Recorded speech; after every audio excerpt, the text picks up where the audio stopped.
देश संविधान से चलना चाहिए, शरीयत से नहीं। यस या नो? वाह, शरीयत से नहीं चलना चाहिए। देश तो संविधान से चलेगा बॉस। देश संविधान चलेगा, मनुस्मृति से या किसी और धार्मिक से नहीं चलेगा, संविधान से चलेगा। संविधान सर्वोपरि है, इसमें कोई ऑब्जेक्शन नहीं है। संविधान सर्वोपरि है। चल झूठा। इस प्रश्न पर इसकी फटकर चौहत्तर हो गई। जाहिल से सवाल सरिया के बारे में पूछा गया और इसने जबरदस्ती मनुस्मृति घुसेड़ दी। ठीक कहा है। संविधान को मानने वाले ये नकली भिमटे हैं जो जनता को पूरी तरह से बेवकूफ समझते हैं। अगर ये बंदा संविधान को सही तरीके से मानता तो सीधा जवाब देता, देश संविधान से चलेगा, न कि सरिया से। बात तो सही है। मनुस्मृति को इसमें जबरदस्ती घुसाने की जरूरत क्या थी? अगर ये बंदा सरिया को लेकर अगर कुछ भी बोले, इसके बाद तो शांति प्रिय कौम पिछवाड़े में अपना सरिया कर देगी। बड़ा हरामी हो। नहीं। शंकर भगवान जी अपने बेटों को नहीं पहचान पाए, श्री राम जी अपने बेटों को नहीं पहचान पाए, यहाँ तक कि हनुमान जी भी अपने बेटों को नहीं पहचान पाए। और ये अंधभक्ति में पढ़कर बोलते हैं कि भगवान जी सबको पहचानते। अभी बदत है भाई, अभी बदत है। काश उस रात के अंधेरे में अब्दुल चाचा को पहचान जाती तो अब्दुल चाचा के 4 बेटों को भी पहचान जाती। आधी हकीकत आधी फसाना वाली ये आंटी ऐसे ही मुल्लों और भिमटों के चक्कर में पूरी तरह से फंस चुकी है। मुझे तो इस बात का डर है कहीं आंटी को अल्लाह मियां ना पहचान ले, फिर तो 72 हुरों की सरदारनी बनेगी। फिर वहां पिलाती रहना शराब के घूंट, रोज नए नए अब्दुल्ला चाचा आपको मिलते रहेंगे। क्या बढ़िया था गुरु। ये जो ऊंची जाति के लोग हैं, उन्होंने हर यूनिवर्सिटी पे कब्जा कर लिया है। ये भाषा नहीं बोलनी चाहिए थी मुझे, लेकिन मजबूरी है कि हमारा पत्रकार साथी बहुत होशियार है, इसलिए बोलना पड़ रहा है। जितने भी अपर कास्ट लोग हैं, उन्होंने कभी भी बैकवर्ड, दलित, SC ST के बच्चों को आगे नहीं आने दिया। बाबा साहब भीमराव अम्बेडकर जी जो आरक्षण दिया भी था, उस आरक्षण से खिलवाड़ कर रहे हैं। यूनिवर्सिटियों में पढ़ने नहीं दे रहे हैं, कॉलेजों में पढ़ने नहीं। अबे साले। तभी तो मैं सोचूं आखिर टोटी चोर भैया अनपढ़ कैसे रह गए। बड़ी बड़ी जातियों के लोगों ने इन्हें पढ़ने नहीं दिया, इसलिए हर जगह अपनी बकलोलगिरी करते फिरते हैं। ना पढ़ने दिया गया, ना आरक्षण मिली, ना इनको कोई सुविधा मिली। घर में कुआं से निकलकर पानी पीते थे, इसलिए भाई साहब बाहर गए और 2-3 टोटियां उठाकर ले आई। और ये जो सारी जिम्मेदारी है ऊंची जाति वालों का है। हमें तो ये नहीं समझ में आ रहा, इनकी पार्टी में भी तो कुछ ऊंची जाति के लोग होंगे। इस बयान पर उनको क्या फर्क पड़ा होगा? अरे क्या करूं मैं इसका? क्या करूं इसका? क्या करूं? मार भी नहीं सकता। गिद्धों को केवल घास मिली, सुअरों को गंदगी मिली, भक्तों को भगवान मिले। जिसने जो तलाशा उसको वह मिला। समझ रहे हो आप? समझ रहे हो? मैं समझ नहीं पा रहा हूँ गिद्ध किसको कह रहे हैं। फिर दूसरी बात, सुअर। ये सुअर किसको कह रहे हैं?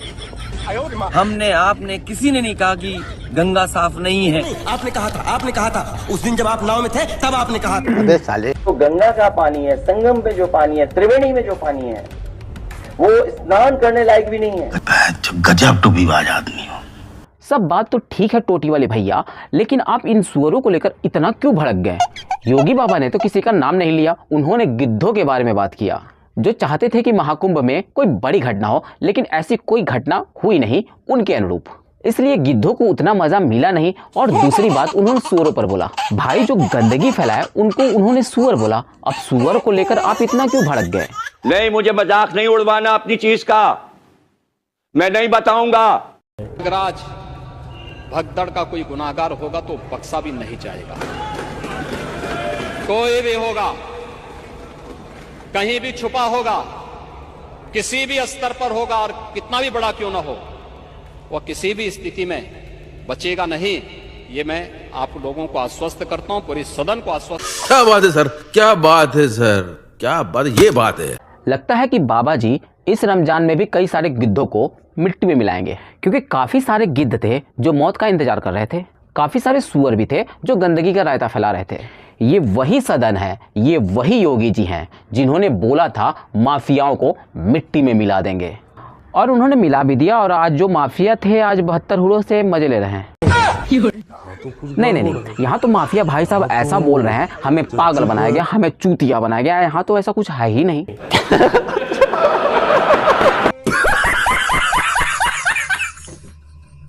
सही है। हाँ, उनके राइट्स है, मैं इस पर सहमत हूँ। उनके राइट्स है, वो अपने राइट्स को किस तरह से प्रोटेक्ट करते हैं, किस तरह यूज करते हैं, ये कॉन्स्टिट्यूशन ने उनको राइट दिया है। सनातन बोर्ड की मांग के लिए उसको भी सपोर्ट करोगे? सनातन बोर्ड तो है ही ऑलरेडी।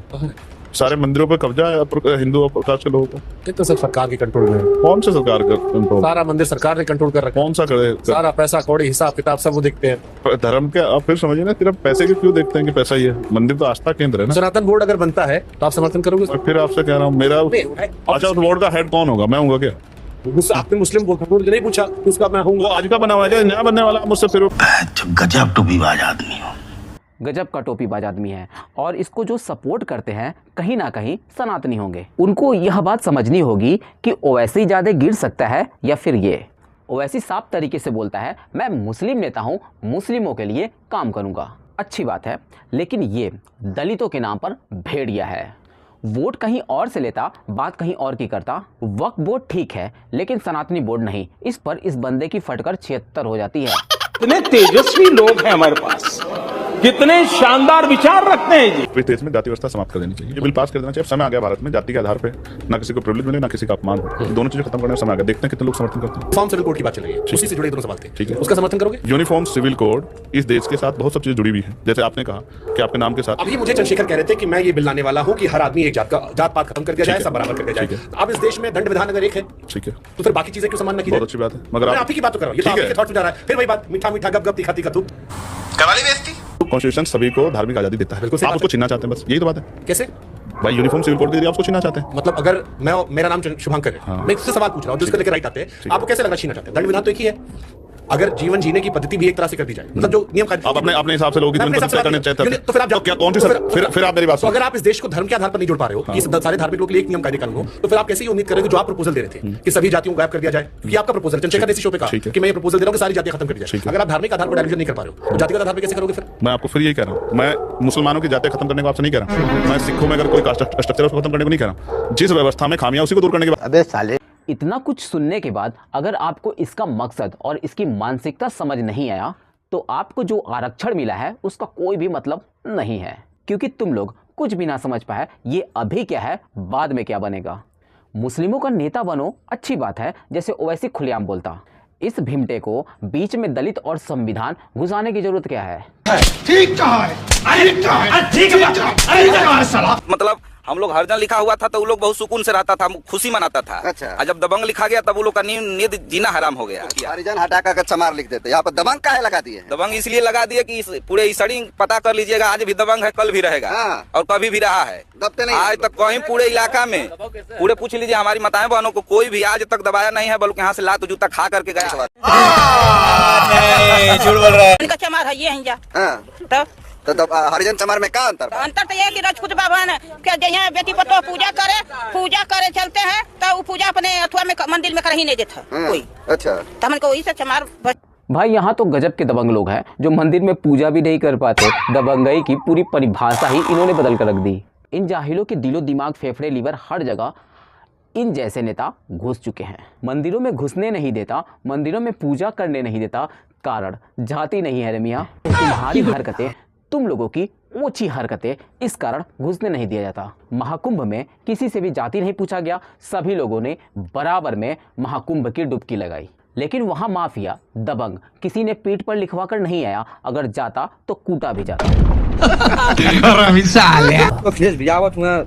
2027 में जो पूरे पूर्वांचल इतिहास चली, एशिया में भी, एशिया पाकिस्तान में, चीन में भी इतिहास चली। भैया सरकार हर जगह यहाँ से हर जगह एकदम तो गाजीपुर, मऊ, बलिया, छत्तीसगढ़, गोवा, हैदराबाद, पूरा हर जगह यहाँ इतिहास चली। तो अखिलेश सरकार आवत है पूरे पूर्वांचल में इतिहास। ये कट्टर समाजवादी बच्चा है जो अखिलेश भैया को मऊ, बलिया, गाजीपुर में ही नहीं पूरे एशिया में ही अखिलेश भैया को ला देंगे।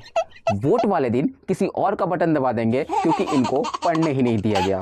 बुद्धि घास खाने गई थी, इनको पढ़ने नहीं आता, हर जगह केवल फूल ही दिखता, इसलिए फूल पर दबाकर चले आए। इन्हीं के ओछी हरकतों से इनके पार्टी के नेता बाद में ऐसे नजर आते हैं।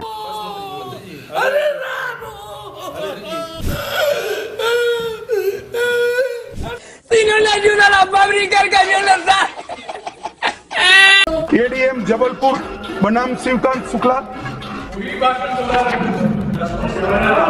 बार बार दोहराना चाहिए। 140 करोड़ लोगों को रद्द हो जाना चाहिए जिससे कोई हिम्मत न कर सके इमरजेंसी डालने। हर बच्चे को हटाना चाहिए कि तानाशाहों को क्या करना चाहिए। इमरजेंसी का नाम सुनते ही सुलग गई पप्पू एंड कंपनी की। मोटा भाई और योगी बाबा को संसद में छेड़ना बहुत ही भारी पड़ता है। Sorry sorry sorry sorry sorry. Pappu और टप्पू में बहुत अंतर थोड़ा है। और यही सीधी सी बात इनको गाली सुनने के बाद समझ में आती। दोनों को हमने दिखाई दिया, अब इनकी मानसिकता कैसी है आप हमें कमेंट बॉक्स में जरूर बताएं। और जाते जाते वीडियो को लाइक शेयर और चैनल को सब्सक्राइब अवश्य करें ताकि ऐसे ही वीडियो आपको हमेशा मिलती रहे। तो मिलते हैं आने वाले नए वीडियो के साथ, तब तक के लिए जय हिंद जय भारत, वंदे मातरम।